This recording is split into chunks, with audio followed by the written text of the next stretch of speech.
ভক্তিপথে ভগবানকে পাওয়া সহজ, কিন্তু তর্কে সে বহুদূর। তাই আমরা সাধারণত ভক্তরা ভক্তি দিয়েই ভগবানকে জয়লাভ করতে চাই, তর্ক দিয়ে নয়। তো আসলে ভগবানের মূর্তি আমাদের ভিতরে ভক্তের সঞ্চার করে।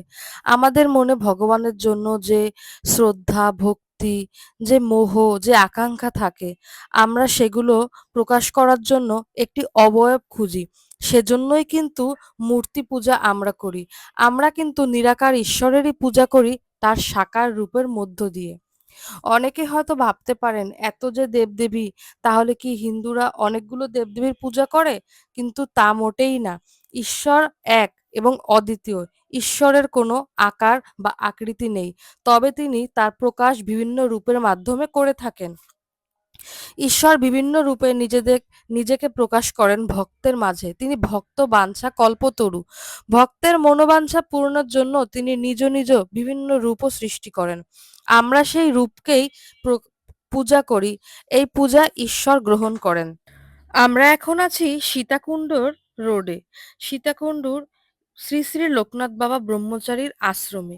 এই আশ্রম ৩ তলা বিশিষ্ট। এই আশ্রমের গা ঘেঁষেই কিন্তু হাজার হাজার মেলার স্টল এবং লাখো লাখো ভক্তের মিলন মেলা।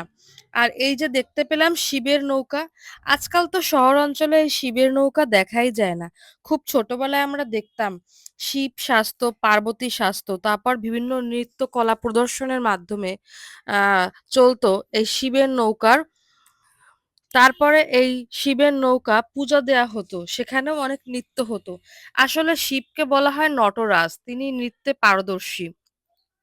তাই শিবের সঙ্গে শিল্পী সত্তার একটা অমোঘ বন্ধন রয়েছে। নৃত্যর মাধ্যমে কিন্তু শিবকে সন্তুষ্ট করা যায়। নটরাজকে প্রণাম করে কিন্তু নৃত্যশিল্পীরা নাচ শুরু করে থাকে। আপনারা হয়তো সেটা জানেন। এই যে চলে এসেছি বাবা লোকনাথ বাবার আশ্রমে। জয় বাবা লোকনাথ, জয় বাবা ভোলানাথ। যখনই বিপদে পড়িবে আমার নামটি নিও। বাবা লোকনাথ কিন্তু বলেই গিয়েছে, রণে বনে জলে জঙ্গলে যখনই বিপদে পড়িবে আমাকে স্মরণ করিও, আমিই রক্ষা করিব। তাই যখনই কোনো ভূত পিচাস ভয় পাই, কিংবা কোনো আতঙ্ক কিংবা ভয় কাজ করে, জয় বাবা লোকনাথ, জয় বাবা ভোলানাথ নামে ডাকলে কিন্তু বাবা তৎক্ষণাৎ আমাদের রক্ষা করেন। বাবা আমাদের উদ্ধার করেন। বাবা খুবই জাগ্রত। আবারও চলে এলাম রাতের বেলা সীতাকুণ্ড মেলায়। মেলায় আসলে হাজার হাজার স্টল ছিল।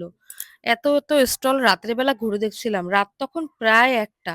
পরের দিনই শিবরাত্রিতে আমরা স্নান করে পূজা দিতে যাব। তবুও ওই যে বললাম, মেলার মাঠ ছেড়ে একটুও ইচ্ছে করছিল না যে ঘরে গিয়ে ঘুমাই।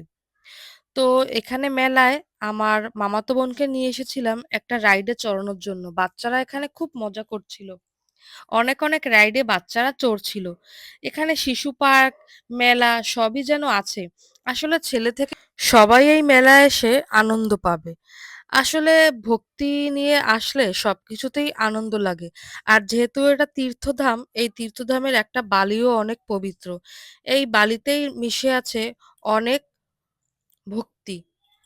তীর্থে আসলে মানুষের মনে যেরকম ভক্তির সঞ্চয় হয়, তেমনি মনটা পবিত্রও হয়, মন নির্মল হয়। এজন্যই হিন্দু ধর্মে বিভিন্ন তীর্থক্ষেত্র রয়েছে, যেখানে আমরা অনেক কষ্ট করেও যাই শুধুমাত্র মানসিক শান্তির জন্য, ভগবানের কাছে নিজের কথাগুলো প্রাণ খুলে বলার জন্য, আর সাধ্যমতো ভগবানকে পূজা দেওয়ার জন্য। এই ট্রেনটিতে আমার ছোট বোন উঠেছিল। জনপ্রতি এই ট্রেনের ভাড়া ছিল ৫০ টাকা। এখন আমরা চলে এসেছি হরিনাম সংকীর্তন মেলায়। এখানে হচ্ছে অখণ্ড হরিনাম সংকীর্তন। আসলে কলিযুগে তো হরিনাম ছাড়া গতি নেই। হরিনাম হরিনাম হরিনাম কেবলম। তাই এখানে সবাইকেই হরিনাম মুখে নিতে হবে। মৃত্যু সজ্জাও যদি কেউ হরিনাম মুখে নেয়, তবে সে হরিকেই পাবে।